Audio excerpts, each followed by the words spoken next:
Right now, you're leaving hundreds of thousands of dollars on the table in your multifamily portfolio, and you don't even know it. What if I told you the fastest way to boost your net operating income has nothing to do with rents? And no, I'm not talking about insurance, although we do know that works.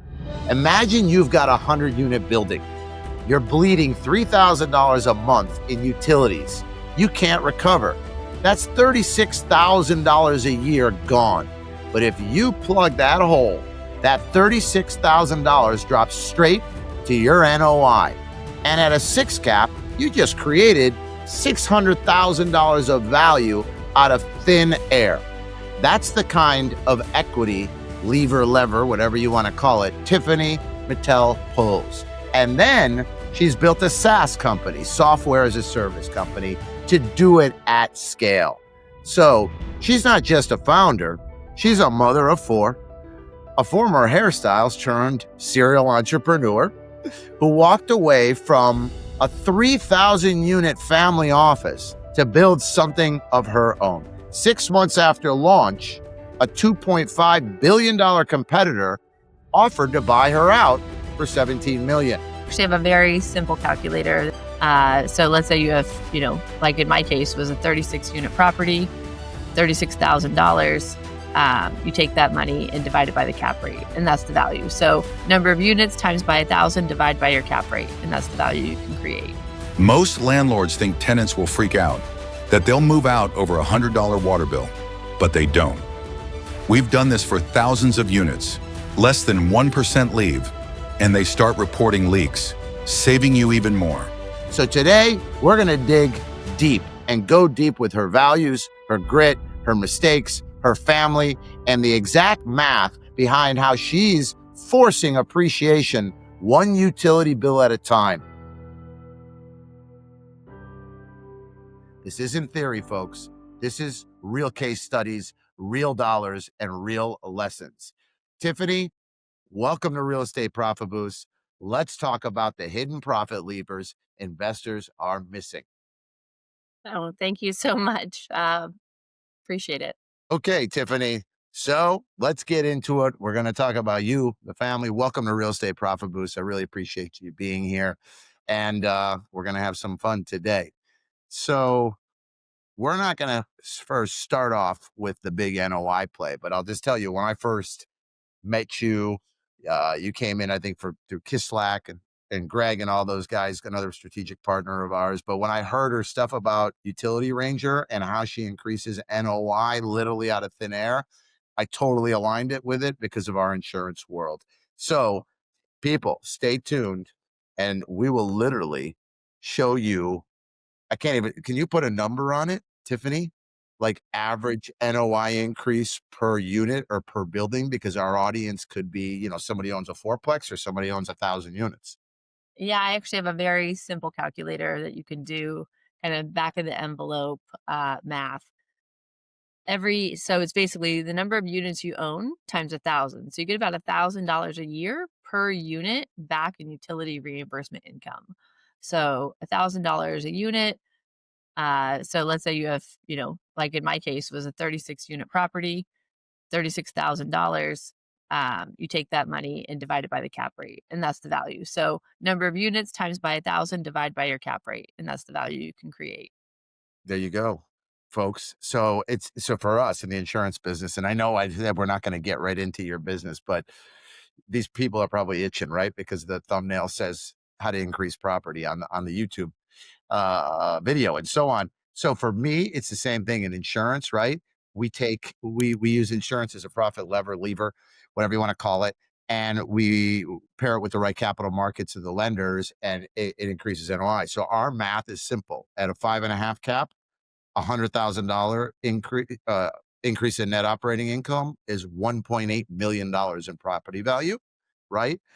So at 10,000, it's 180,000 in property value, or in 1 million, it's so on and so forth. But there's another piece too, which I'm sure you're aware of, is for every $100,000 they save on insurance with a cash out refi or with a lender at, let's say, a 30-year amortization and a 6.5% rate, it's approximately $1.2 million more in the loan value per 100,000 or 120,000 and 100.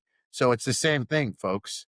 It's amazing how an operator like Tiffany realized what I always say and what she says is you don't necessarily have to buy more real estate all the time and look for deals all the time to increase value of the portfolio, your cash out refi, your net operating income passive, and so on. So, and what have you heard, Tiffany, like lately in this market at 24 months? Have you heard that I can't find a deal? Yeah, many times people say they can't find a deal, but it depends on how you look at the deal. Because I look at the pro formas all the time, and I think to myself, "Why are they not putting utility billing or RUBS income in the pro formas?" To me, that's like a simple answer. I think of it as like NOI hacking. Like, how can you get every dollar or more out of that NOI? Because every dollar is exponentially greater on the valuation of the property. And so I kind of look at their pro formas and I put it through my own calculation, knowing what we can do. Looking just at what are they spending on utilities? I'm going to put 90% of that back on my income side when I'm evaluating it. Right. See, I got so excited about this NOI hack that I didn't even usually go into Tiffany's store, but we're going to get there, folks. So it's so funny, right? Because you're from California, right? So I have a good friend, Dana. She's in digital marketing. She's from something something San Obispo. I can't pronounce it, but over there by Big Sur, Yeah. right? And she's a biohacker, right? And that's the term she uses there because she helps herself with her body. So you're from California, right? And now you're transplanted to Florida, but it's the same thing. So for me, it gives me leverage, right? Meaning I get an OM or a performa and I don't really need a value add because I know immediately once I hack the net operating income through insurance and a capital market, my lender, I'm immediately almost at a 7 cap, right? And now that I met Tiffany, and yes, we're doing her real estate portfolio on the insurance side, hacking the NOI. Mhm.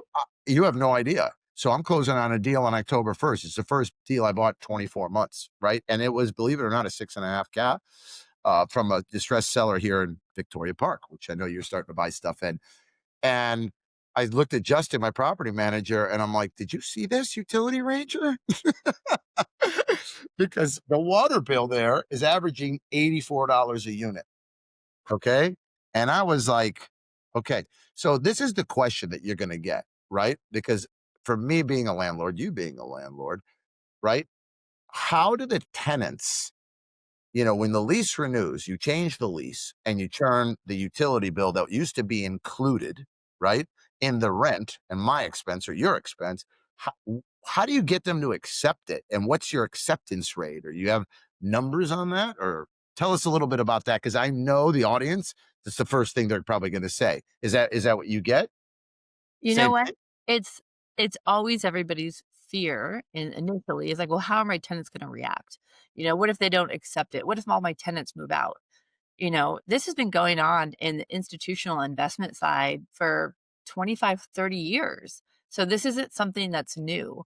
Um, you know, Tenants, sometimes what you can do is you can maybe lower the amount that you're going to increase their rent on their, annual renewal to get their buy-in on it. But whether you have their buy-in initially with maybe a concession in rent or not, they're going to accept it because people aren't going to move out over $100 water bill. Unless they're not happy with a bunch of other things that are happening at the property, maybe this is the straw that broke the camel's back. But they're not going to move out over $100 water bill. And especially what we normally suggest is that you introduce it much more as a conservation measure. So you're really kind of conservation heavy messaging, like we're all doing our part to conserve. Everyone's going to pay their fair share, and that really kind of that really Uh, kind of AI. settled the initial angst, I think, that people assume that the tenants are gonna have. Because let's say the tenants go out and they look somewhere else to rent an apartment. Chances are that other apartment's gonna be billing for utilities too. So it's not like they're gonna get away from it necessarily. So it's really not as big of a deal as most people will think. My husband, even when we started it, was like, "Well, what if we get a flurry of move outs?" And instead of a flurry of move outs, we actually got a flurry of maintenance requests because all those people who haven't been telling Wow. anybody, "Oh, my toilet's been running," or my faucet's been leaking," because they don't want your manager to come into the unit because they're either hiding a pet or hiding extra tenants or hiding a grow 100%. house in their closet. I mean, who knows what's going on? I mean, I've seen it all. So, No, I get but they don't tell you simple things, right? It's like the behavior of your tenant changes when all of a sudden they get a bill that's fluctuating each month, right? So the bill's going to fluctuate along with the master bill. And it what you're really trying to accomplish is a modification of behavior of your residents to let you know when these things happen, because you could have thousands of dollars go down the drain in a runny toilet when the flapper no, costs I know. $5. So, but they're not going to tell you unless all of a sudden they have a bill, and then they're gonna say, "Oh, wait, don't forget my toilet's been running," because they want their bill to be as low as possible. So, the move out fear is kind of unfounded. Um, I've been in this business for since 2011, so almost 15 years, and we've Th never seen that be the case. Right, so there's proof, 15 years, I've never seen the kid. So listen, everything you just said resonates, like, huge for me. So, right, most of my portfolio is in South Florida, so on the multifamily side. So down here, we have cast iron pipes, right? And in the world of commercial, right, anything pre, let's call it 1992 construction, has cast iron pipes, and that the average useful life of a cast iron pipe is 40 years.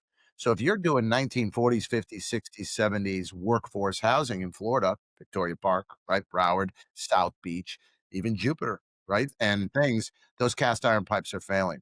So all from the first day that I stood in a septic tank and bought my first fourplex in 2001, right, because we used to be on septic, we monitor our water bills. In fact, we have a process that every month when it comes in, we take a picture of the meter, and then all of a sudden, when the bill comes in, let's say I normally have a $1,200 bill, it's $3,400. So we know immediately it's either a cast iron pipe failure, it's a leaky toilet, right?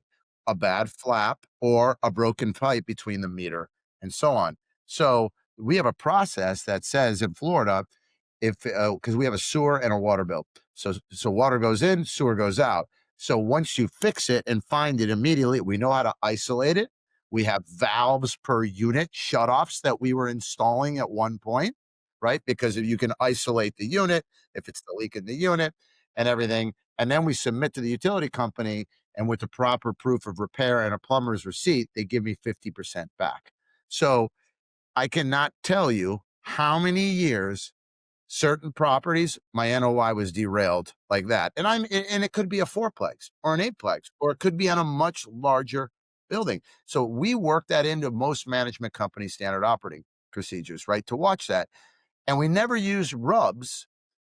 I don't know. It's like stupid almost, but because we thought we had to put in, like they have those new Bluetooth meters, right? That are each one and measure it all. She doesn't even do that. But I will tell you this, we changed our leases from one of my clients' leases who's got thousands of units in Broward, Dade, and Palm Beach. And every night, the lease says my property manager can go in and they check the toilet, they check the AC filter, they check under the sinks, anywhere that water can be leaking. And now in the lease, if their filter was not changed monthly, and we bring them, we replace it, it's a $50 charge. Okay. And the toilets, all that kind of stuff. We just say, if you didn't call us, we're going to split the bill and bill it. And it's in the leases. But I would tell you this, if you know what it costs me to send my guys out there to do that on hundreds of units, but that's been our way. And I'll tell you this, before we did that, the tenants, it's exactly what you're saying. They neglect, they don't care. It's not their water bill. But so I don't know why I never thought about using Utility Ranger or rubs. I was always scared. So the second point I want to make that you just mentioned to me is I like how you said conservation, right? Especially coming out of California. So, and my biggest expense is turnaround on NOI, right? I want to keep that tenant in there 4 years, 5 years, because as soon as I got to churn it, right, it costs me $6,000 or $4,000 to churn the unit. So it's interesting how you said, right, if we talk about water conservation, if we talk about this, it changes the behavior mindset, which I'm a big mindset guy, right? You'll never reach your goals. You always fall back to the level of your systems and processes or habits, right? Personal habits. um, I like it. And I like the perception that you're casting because I will tell you, we have clients and tenants that complain that we don't recycle and things like that. And I agree with you. I would rather not raise up somebody to market at $100 and discount it a lot to do it. So I think you settled my fear of implementation, right? And I think that's like your husband said, right? But you just did it. So what are when you're out talking to landlords, because now how many units are on Utility Ranger today? We are in the thousands of units. So we're Thousands and thousands of units. yeah. Okay. And is this the biggest fear from your client? That's definitely the number one question that comes up when we're talking to new leads and kind of going over what the process looks like to get started. And then once I kind of talk them through that and tell them, no, we're going to help you with an introductory letter, help you with your 30-day notices. This is how we really want to position the letter as a conservation message. That kind of fear really subsides. I talk to them, 2, 3 months in. How did it go? What was the response for your residents? Most of them have the same answer. I had one resident call me and I explained that this is what we were doing. And that was all I heard, and everyone just accepted it, and so that's typically there's, like, 1, maybe 2 phone calls, and that's it. So it's actually it's not that big of a deal. I think it's just the fear of doing the change because it's not just like I'm implementing a utility billing, right? You're typically implementing it where you're collecting that along with your rent payment. So this is now kind of interrupting or kind of getting in the middle of your entire revenue stream as a landlord. This isn't a decision to take lightly, right? Because you don't want to upset your tenants. The biggest fear is getting vacant units because that's your entire revenue stream. So I totally get it. And so I think just hearing exactly what happens, kind of explaining the process, explaining what has happened historically, what I've seen, my experience, just kind of eases their mind quite a bit. And then they're pleasantly surprised that they just got maintenance requests. Right. No, so about, I don't know, a decade ago when I'm still in EO, entrepreneurs organizations, but I used to mentor startups at Launchpad in Miami.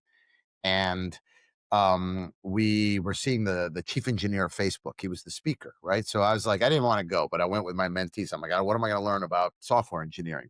So my biggest takeaway from that speaker, head engineer of Facebook, is the culture of Facebook. And he made one strong point: data makes all decisions, right? Not emotions at Facebook. Data wins all arguments. And we find that the data, if we focus on data, our margin of error is 4%. If we focus on emotions and stories, right, like my tenants will move out, right, then we don't implement what works. So today, my core values at this company are data wins all arguments. Period. End of story. And it's not an emotional decision, right? It's a business decision to increase NOI. So I'm assuming you have the data, right? You're doing thousands of units, and you can explain that what's your percentage of move out versus stay in versus NOI increase.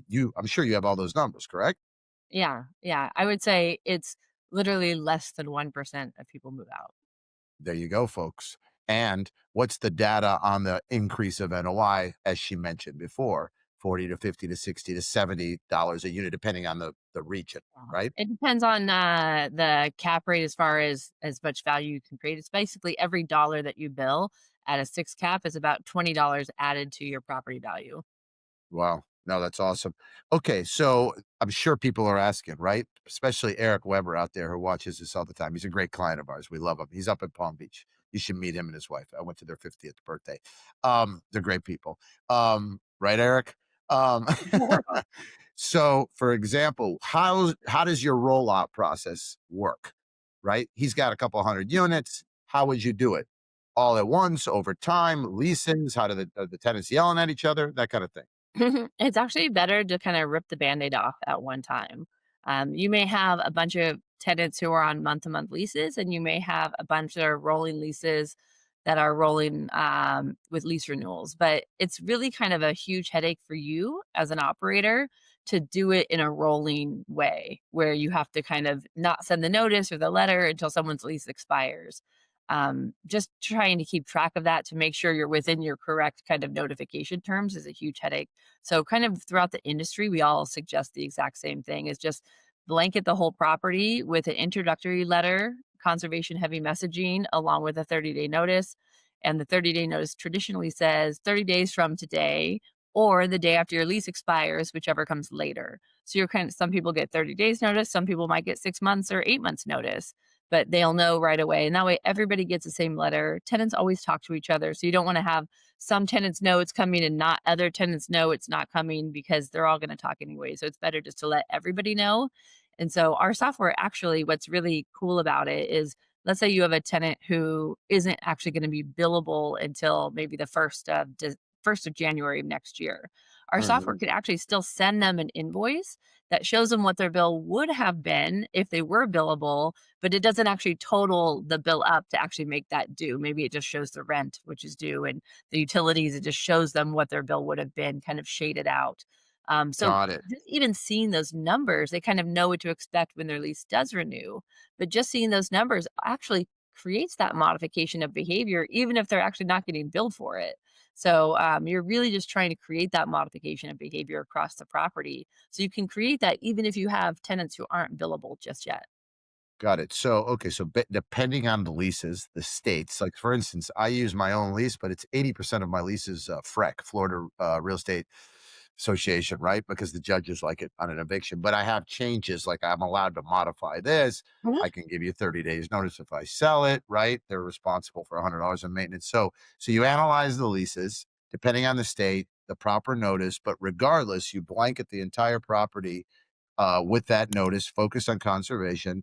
Then the software goes out. Everybody now. So, for example, we use apartments.com, and a lot of my clients use Appfolio, right, to collect rents, right? And some of them do it the old-fashioned way; they still take cash or whatever at their office. How does that work if you're on a software platform? Or most of my clients pay on apartments.com. It's a different software for utility, just like you go to your FP&L bill or your utility company bill.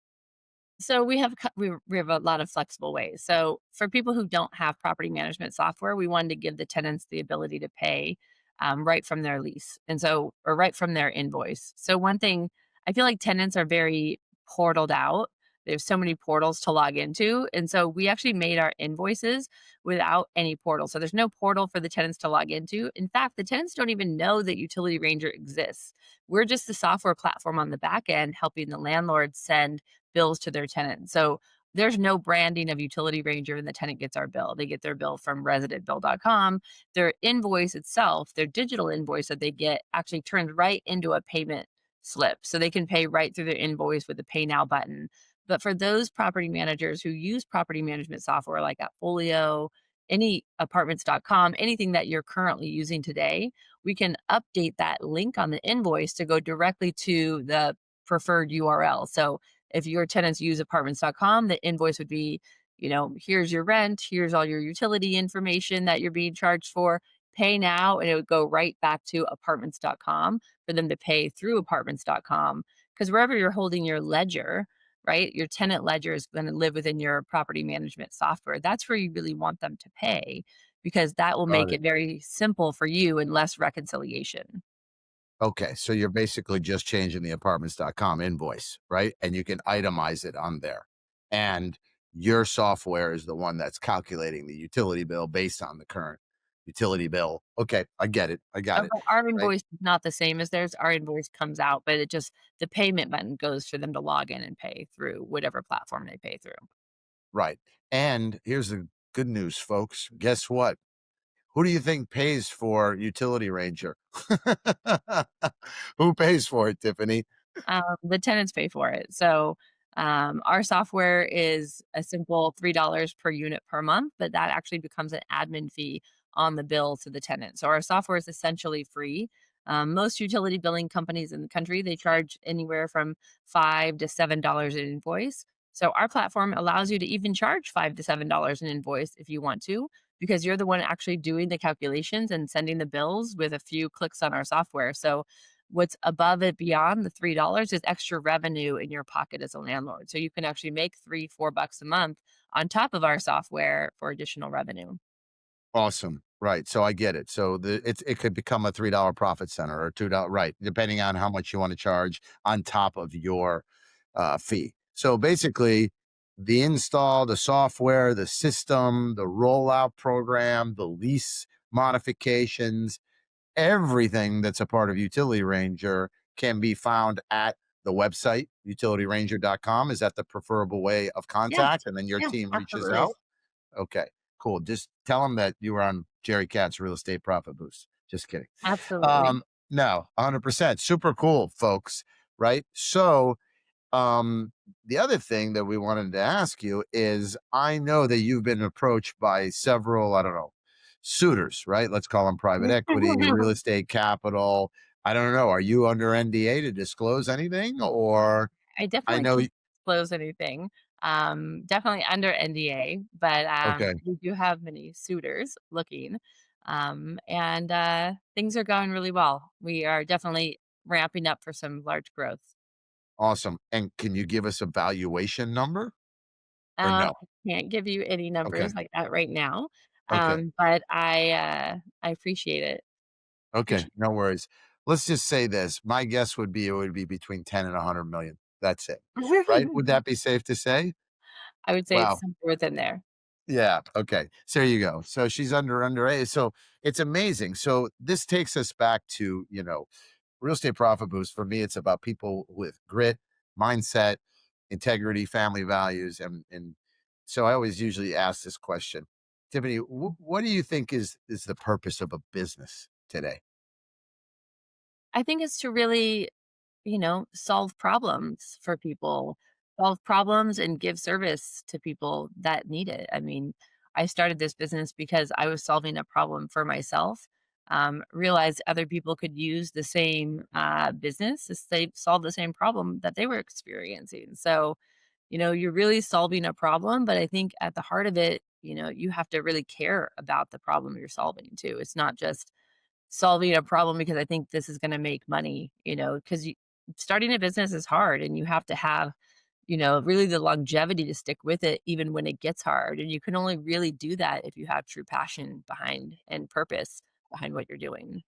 No, 100%. I love it. So it's interesting, right? Because when the only people I bring on this podcast is people that I believe share very similar values and integrity and mindset as I do, right? Because that's who I want to promote in my life. And I like to form ecosystems around people that think alike, right? And take care of each other. We have each other's backs. So when I ask that question, when I'm speaking publicly, whether I'm at an entrepreneurial conference or a real estate conference, 95% of the people say to make money. That's the purpose of a business. And my Instagram channel caters to 25 to 32-year-olds. I try to get university students to pay attention. And that's some of my big messages. So she talks about passion, purpose. And by the way, the reason Premier Protection exists, my insurance business, which I never planned on scaling, I was in the real estate business, right? Is because my insurance went from 100,000 to 250,000 overnight on a storm. And I brought that in and I solved the problem. And it's the same thing. So today I solved that problem. I don't think about the money, but today I insure $4 billion worth of real estate because I solved the problem. And by the way, I don't take clients that are jerks either or liars, but I don't. We won't do it because today you can retire. I could probably retire. So we don't do this for that and so forth. So with that said, tell me a little bit about Tiffany before real estate, right? Before Utility Ranger, what would you say, tell us a little history on what shaped you, if you I don't think mind. I was always an entrepreneur at heart. I at what was it? I became a hairstylist straight out of high school, and within a couple years, bought my first salon. Owned a salon for about 5 years, and then sold that in 2008. While I was doing that, my husband was working in, or my boyfriend at the time was working in multifamily. They had a big portfolio of apartments, and so they would actually go to China a couple times a year and go to these big uh, commodity shows and basically buy a bunch of supplies to, house their maintenance teams, whether it was countertops and toilets. And so I went along one year with them to these big commodities shows and decided to start importing cordless flat irons randomly. You could buy them for $7 and sell them for 150 at the time. It was kind of a no-brainer, and nobody had cordless ones. And so I had to do all the packaging and marketing, and I've always been entrepreneurial. And then I sold my business for twice what I paid for it because I realized that just really wasn't where I wanted to be long term. And Right. This is on the flat irons, the no, cordless, right? Or salon. So that's the salon. I started Right. that flat iron business while I had my salon, and You then sold in it took off. 2008. Yeah, That was the 2008. worst time to sell. Right. Well, what's funny is I remember we decided to sell right after I got married. I was gonna go back to grad school, and 4 days before, I closed escrow, they announced the first bailouts, and my husband was like, "Oh my gosh, who is gonna buy a small business right now?" So I'm calling the bank every day, like, "Tell me when the Right. wire comes in. Tell me when the wire." And then the Right. wire came in, and I was like, "Okay, guys, here's your new owner." I sold my client base, everything, and went back to Awesome. grad school. This is California, correct? Yeah. Say, okay, right. By the way, do you know tell people what closed escrow means? Oh, And yeah, Florida, you don't have escrow. We've learned we that. know, right. So It's that's how I very know it's California because and we in unusual. Florida are like, what is closed escrow? It's not a term that we use, I think, this side of the Mississippi River, right? Yeah. So tell people what closed escrow means. But I knew Okay. you were from California as soon as you said that. Right. Go ahead. Closed escrow. Escrow is like a third party intermediary that is the transaction coordinator between two parties to verify, validate who you are, and that you're kind of exchanging business. Here, you have to have your Florida attorney, and the selling side has to have their Florida attorney, and everybody has their own attorney. There, everything's done by this kind of third party intermediary Right. called escrow company. So I found it odd when we came here and there was no escrow. we don't have an escrow company. So when you say closed escrow, the deal closed and he's allowed to release the funds? Is that Yes, what they mean? Okay, so you exactly. closed escrow, no longer need the third party, right? Yeah, The and then escrow they agent. released Yeah, the funds. we don't say it. We either our terms are during, a deposit and a due diligence, we say I'm hard, right? You're hard on the deposit. The deposit's hard, or we close, when's closing, right? That's it. So I knew that. You hear that a lot out of California. So you were born and raised in California, In and I San I Diego. believe right in San Diego. Love San Diego. Always wanted to live there. Never could because of other reasons. But I always said there's a Frank Sinatra song that says, "Live in New York once in your life, but leave before you get too hard, and live in California once in your life, but leave before you get too soft." I almost ran into you in 2005, but my wife at the time refused to leave Florida because of her parents and so on. But I had a good friend, maybe you knew him, Mark Moses and Jack Daly. They built one of the largest mortgage companies in the country out of San Diego, and he's known in San Diego for riding in an elephant into his sales meetings. And he's got a book called yep, he's got a book called Make Big Happen. And today he's exited all those companies, lives in Miami, Mm, and he's the CEO of Coaching International. They coach wow. businesses. Yeah. Mark Moses, look him up. And he's got a big old yacht that says Make Big Happen. And there's an elephant on the side. But he's cool. He's probably in his late 60s. So, but you went to school at Harvard, no? Yeah, I did my postgraduate. I did my graduate degree at University of San Diego, Hmm. and then I was working in a utility billing startup, growing that company. We went from 100,000 to 20 million in 5 years, and I thought to myself, I need to kind of refine my skills a little bit more. So I applied for a executive education program at Harvard Business School and went there in 2015. How'd you choose your first job out of school? Well, I was With working utility billing, yeah. I Go was ahead. working with, my husband in multifamily and hated the day-to-day operations. I was dealing with bed bugs and maintenance crews, and I said, "I know that this is your life and this is your business and your family business, but this isn't really where I see myself doing this kind of day-to-day activities." And so, but we had a big problem with utilities at ours. I was looking at the financials and saying, "Okay, there's something going on here. Like, this is totally eating into our profits." And that's when I started calling utility billing companies, asking them if we could get started on a RUBS program. And I'd heard about it from my father-in-law, and I said, "Yeah, that's what we want to do. We'll start a RUBS program." What And is the anagram for our audience that doesn't know? What is the yeah, anagram RUBS? it's ratio utility billing. So it's a ratio utility billing system.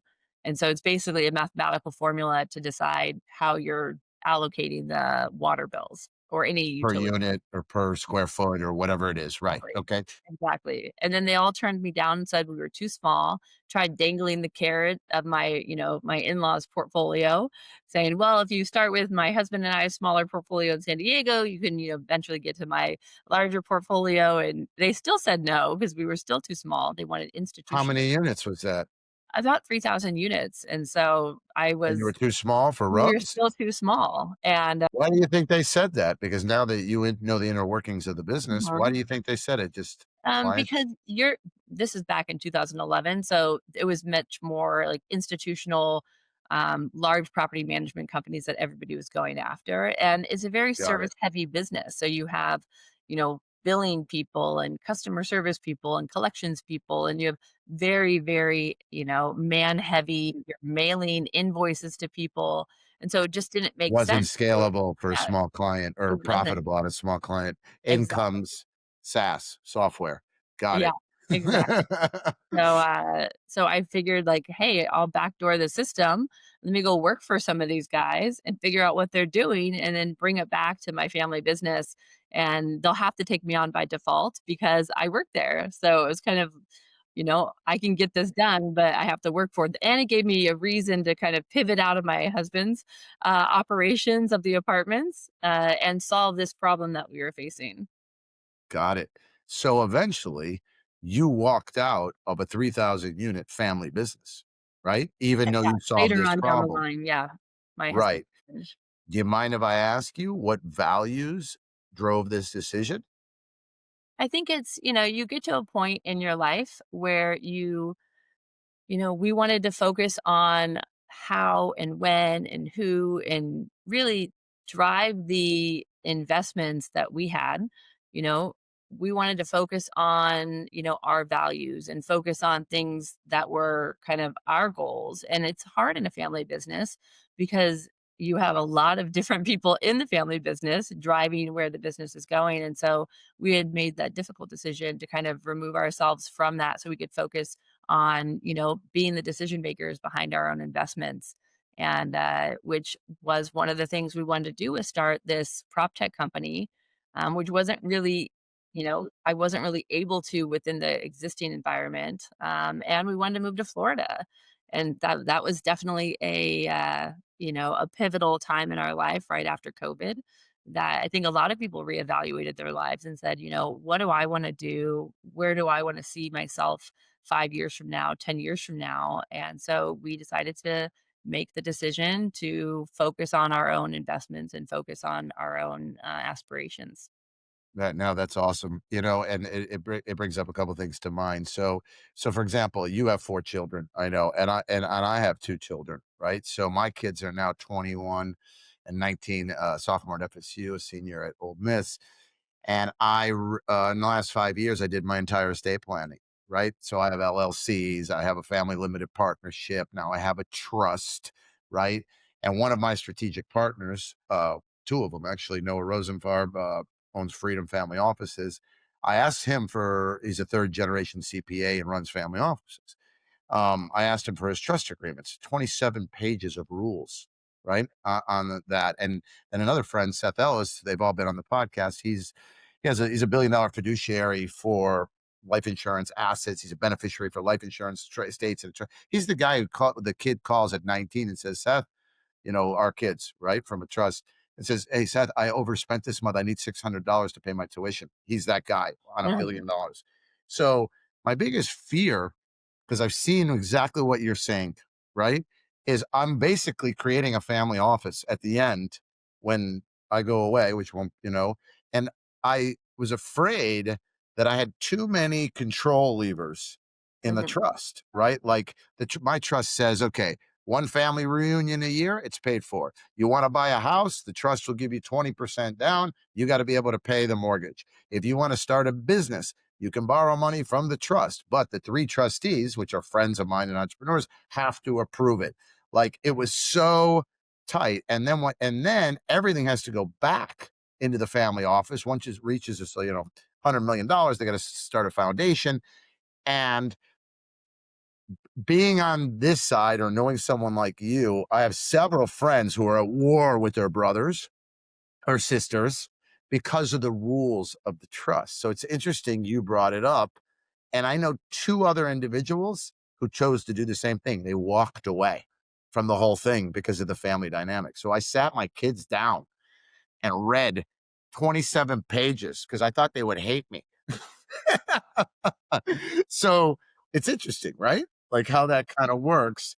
That certain, like, you're trying to create family wealth. The way to do it is eventually a trust in a family office. They try to keep them together, but it backfires.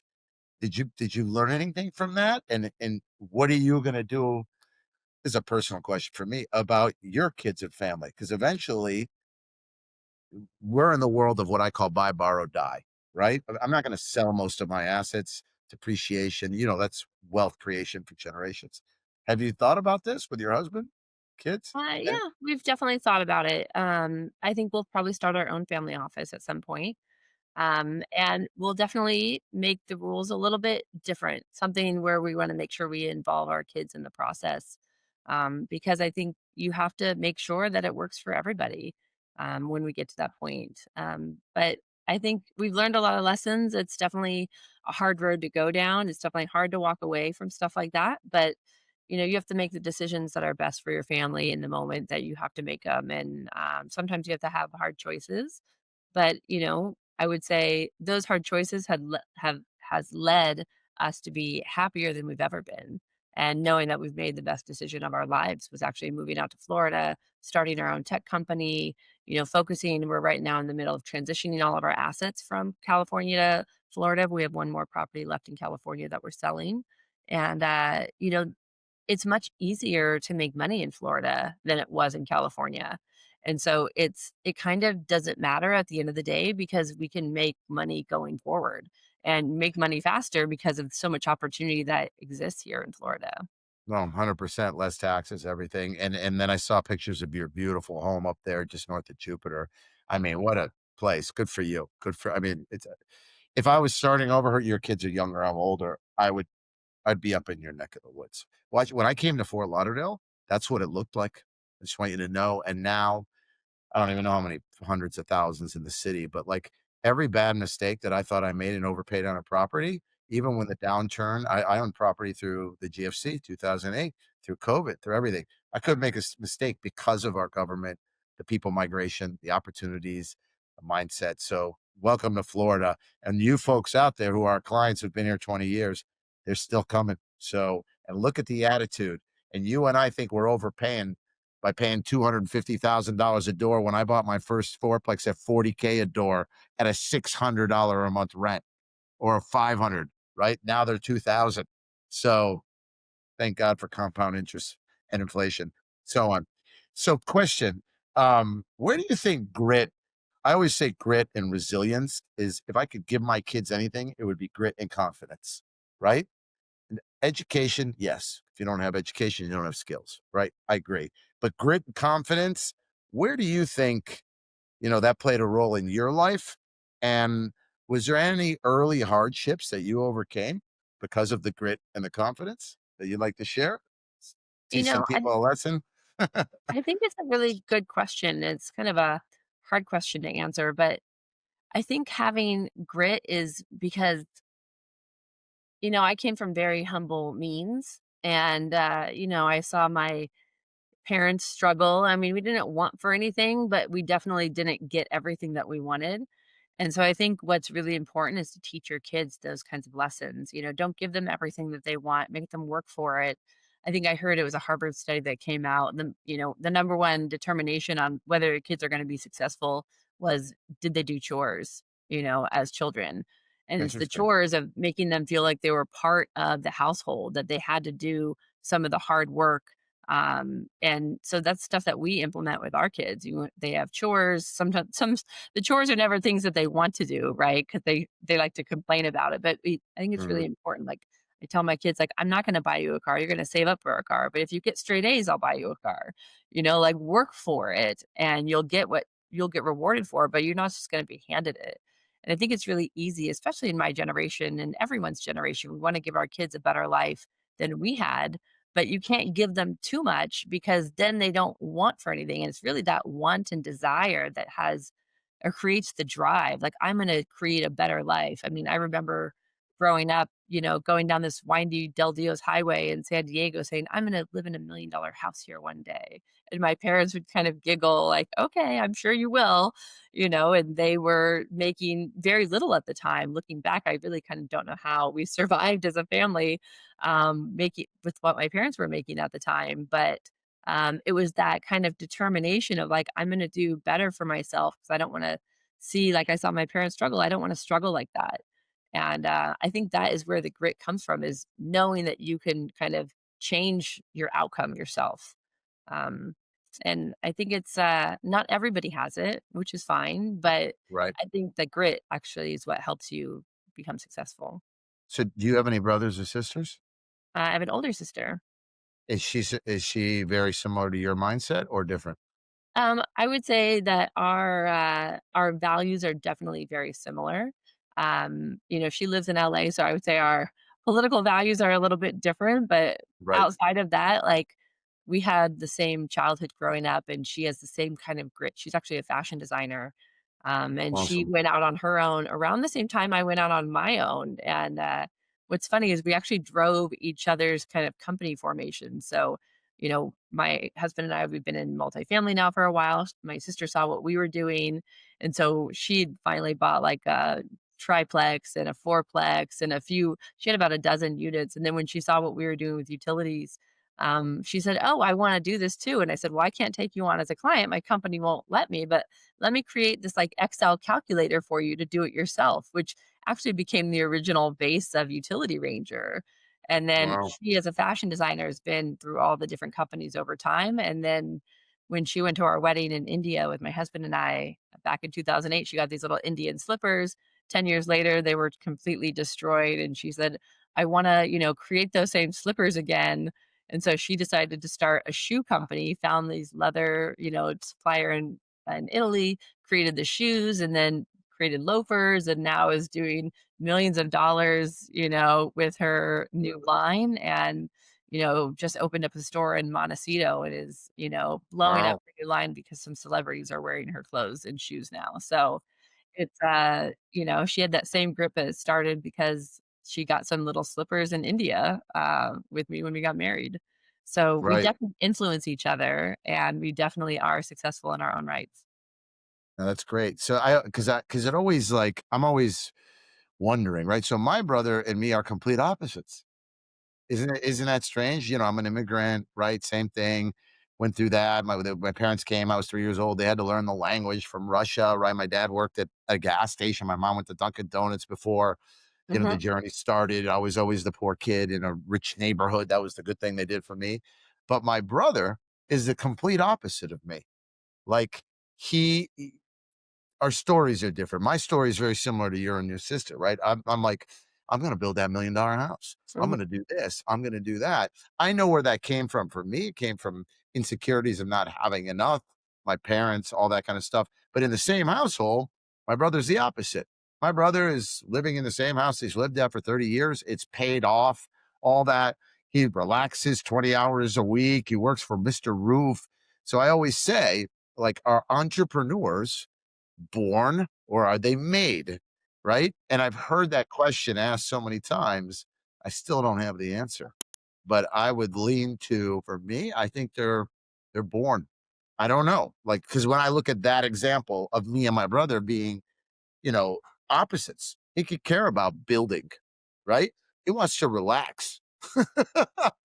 And that's what he does, right? Like, so it's interesting. So it's it's tough, especially when we have kids, right? So I have 2 kids, and they're really kinda opposite of each other, but similar. So I always worry about, like and other entrepreneurs I know, they made the same mistake as me, is I put a lot of pressure on my kids when they were younger, like 12 to, like, 18, right? About learning about the stock market, learning about wealth creation, depreciation, real estate. And I used to go to Starbucks in the morning over here. One lady tapped me on the shoulder one day. She was a big judge in Broward County. She goes, "You're a great father. I've been watching you for 2 months every morning. You teach your kids stock market." But I found out later in life, it pushed them away from me for a while, which was interesting. And I was too, like, you know what I mean? Hmm. Um, and then I backed off after I had a blow up with my older son who wanted to drop out of college, believe it or not, and wanted to become a fishing captain, boating captain. So get ready to the Florida lifestyle, right? I'll tell you, I did a lot of self work for myself. Today we're good in a good place. Why? Because for me, this is just work for me. Is I became more of a coach than a demander on my children, right? And when I made the shift to a better leader, right, where I wouldn't tell people what to do, I'd say, this is how it worked for me and how I got over it, right? Opposed to, if you don't do this, like my father, shit.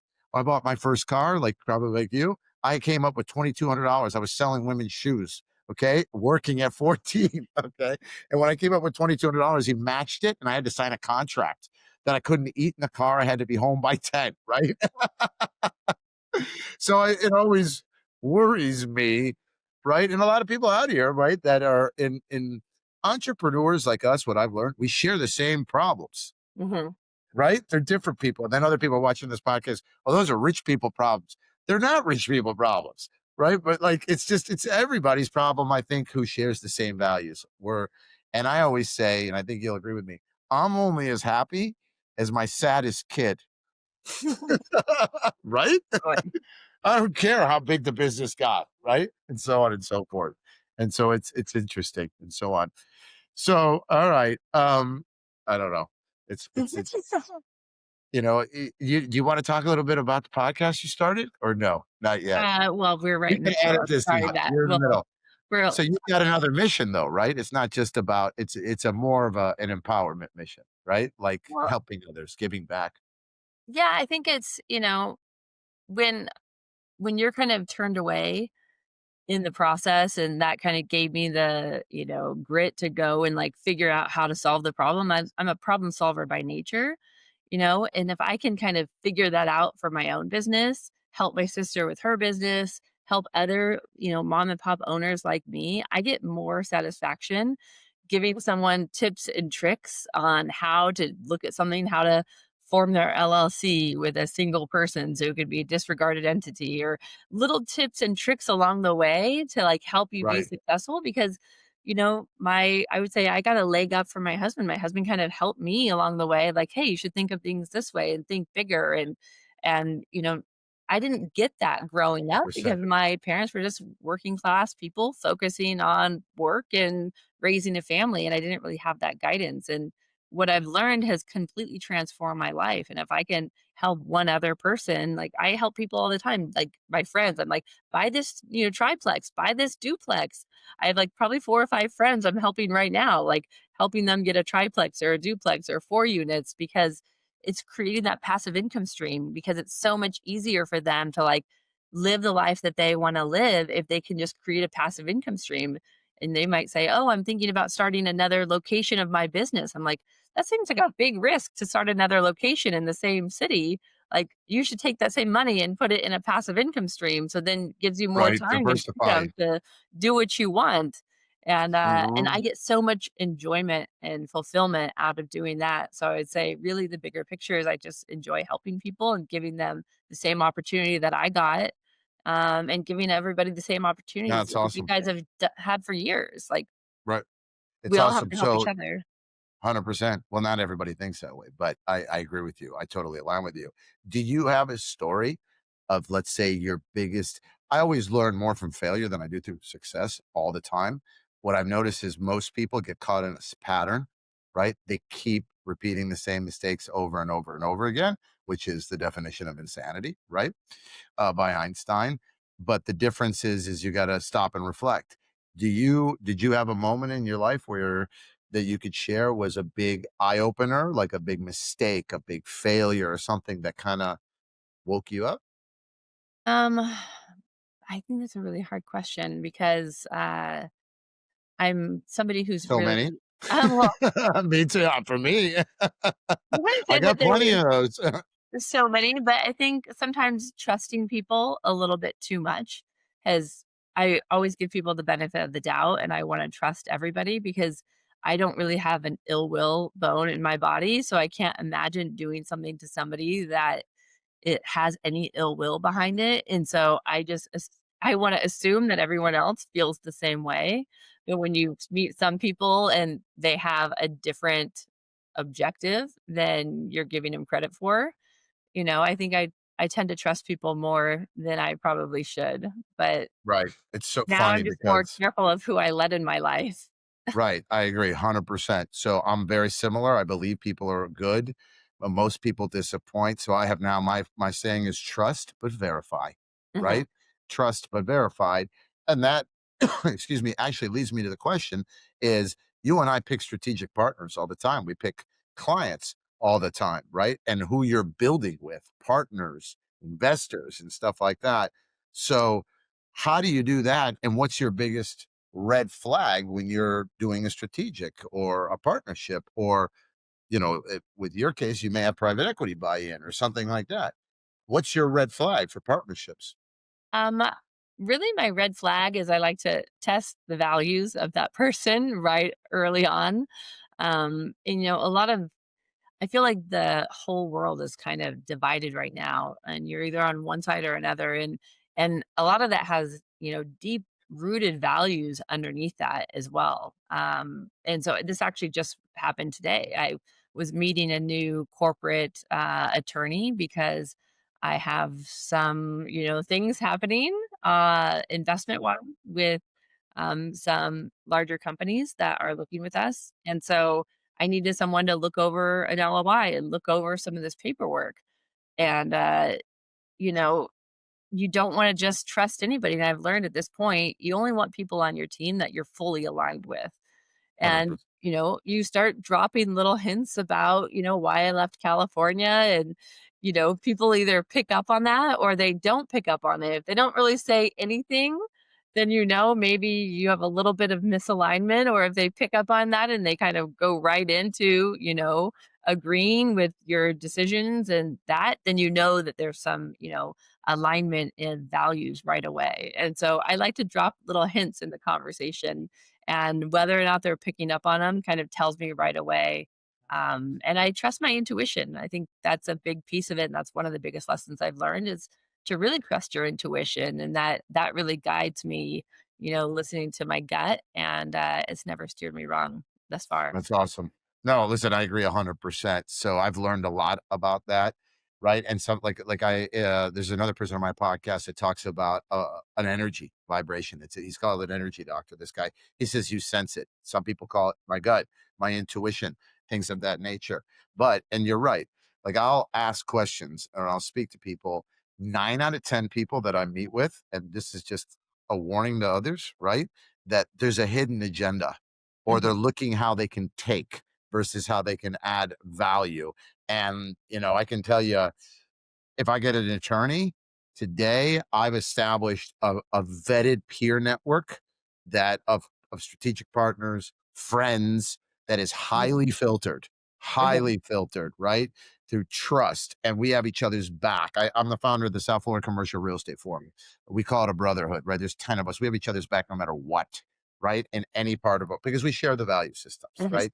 And and by the way, folks, we're also sometimes when we're young, like you or me, we didn't know that. I'm an ex Wall Street guy that was after I lost everything, I realized, what am I doing? I'm not providing value. I'm a bookie for rich people on Wall Street for Lehman Brothers, right? But I was getting rich and then I lost it all. So those are the experiences that shape me. And I'm like, okay, the universe doesn't work. It's all about me making money. It doesn't work.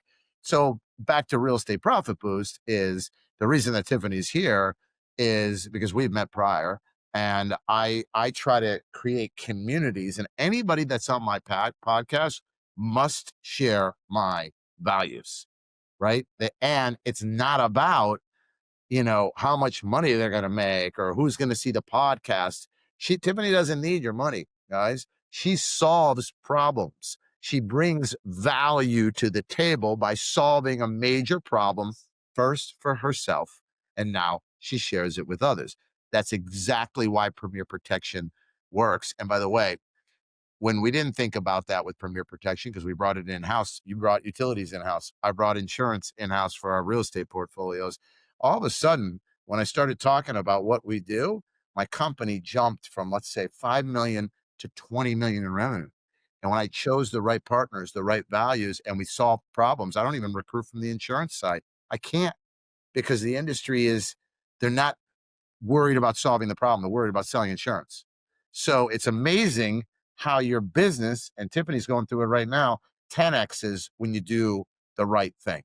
So that's awesome. I love it. And that's why you're here. And that's why she's a vetted strategic partner. And if you guys need more, reach out, because I couldn't refer anybody that would damage my integrity. You follow? And that's the key. That's why it's so key, right? And the worst is when people call and say, "Hey, Jerry, I'm an accountant. If I'll refer you clients if you give me a 25% referral share," right? Affiliate. I understand companies do it. I don't do it.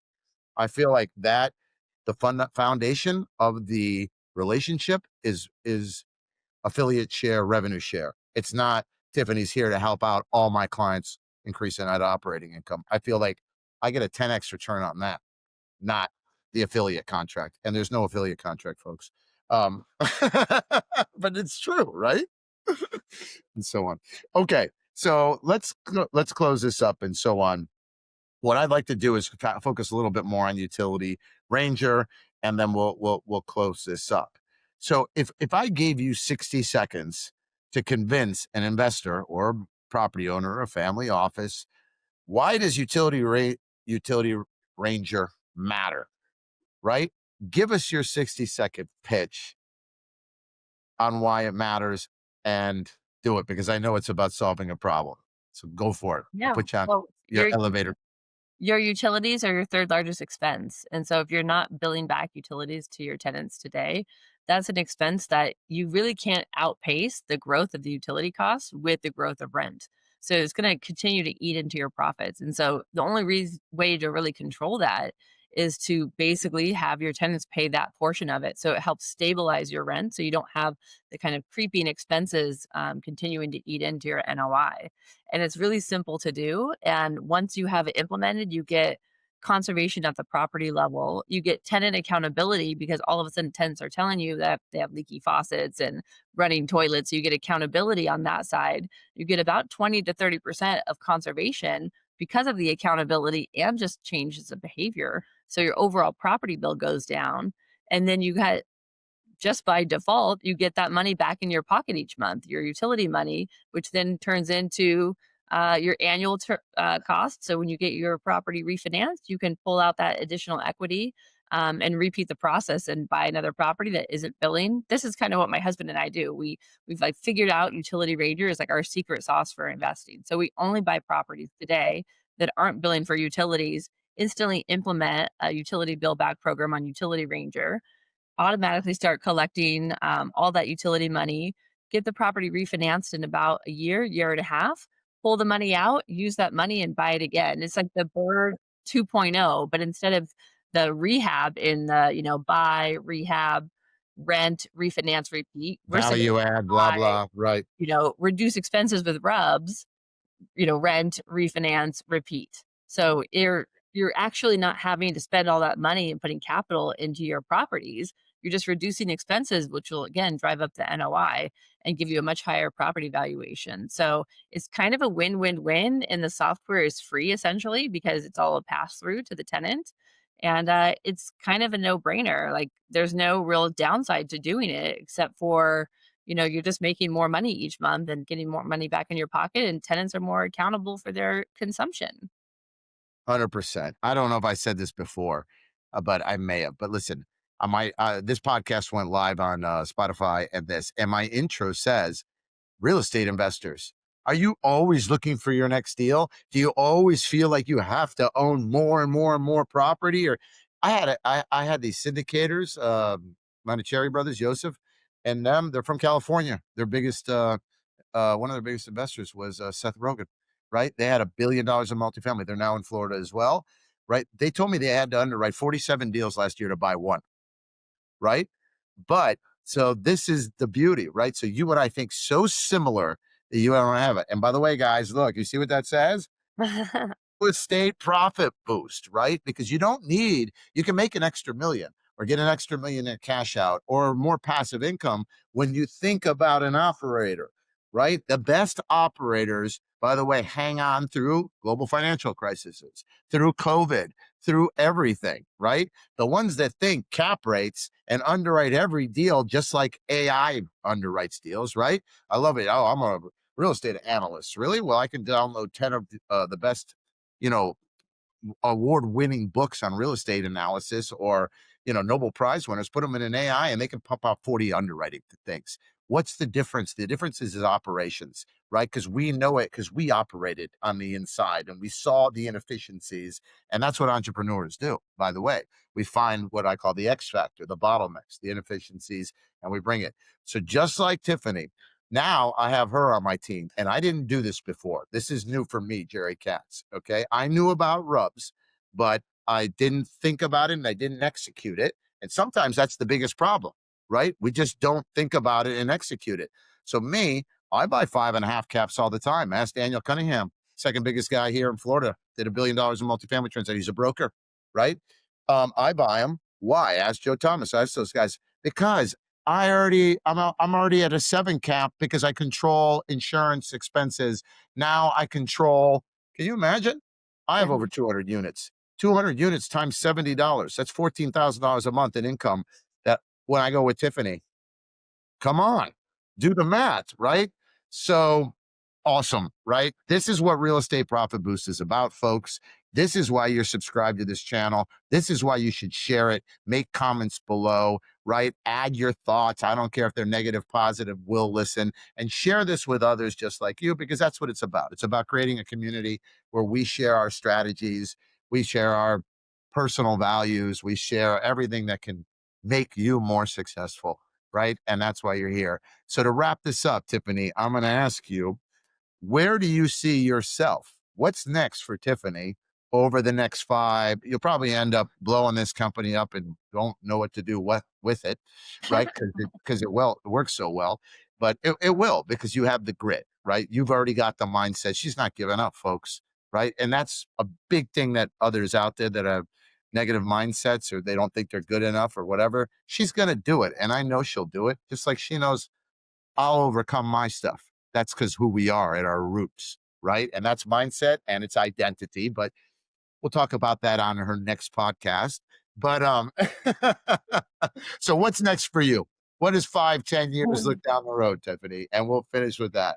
I think we'll continue to grow our multifamily portfolio here in Florida.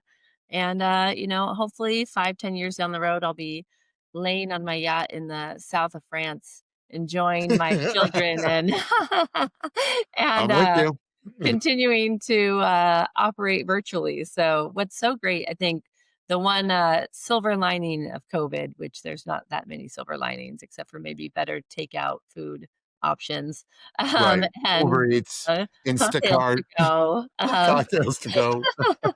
um, is really the ability to work remotely and work from anywhere in the world. And so, continuing to grow, I'm constantly on a growth mindset. And so there's a million which ways in which we can go. It's just enjoying life along the way.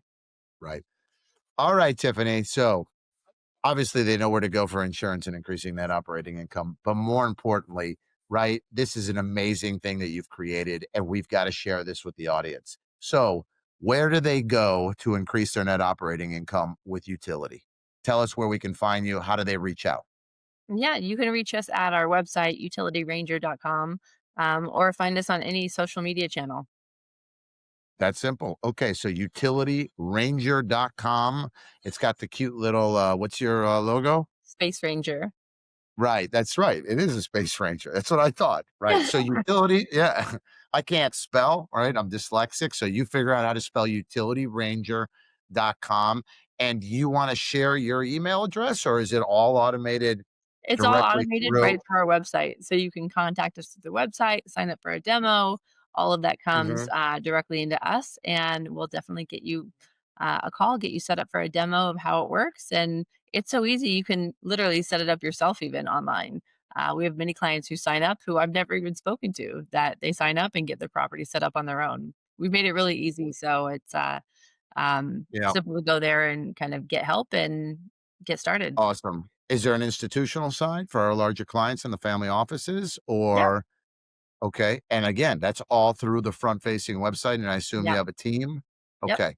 So that easy, folks, utilityranger.com. Go there, sign up. If I'm sure if you have any questions and things like that, you could always reach us at Real Estate Profit Boost. You know where I am, Jerry Katz, CEO.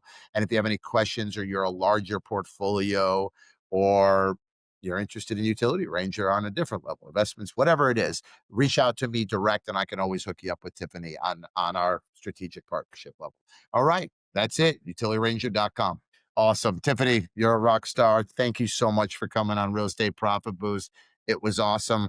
Folks, hopefully you learned a lot, not only about net operating income and how to increase your value of your real estate, but a lot of personal lessons here and shared values. So thanks, everybody. Until next time, subscribe and share.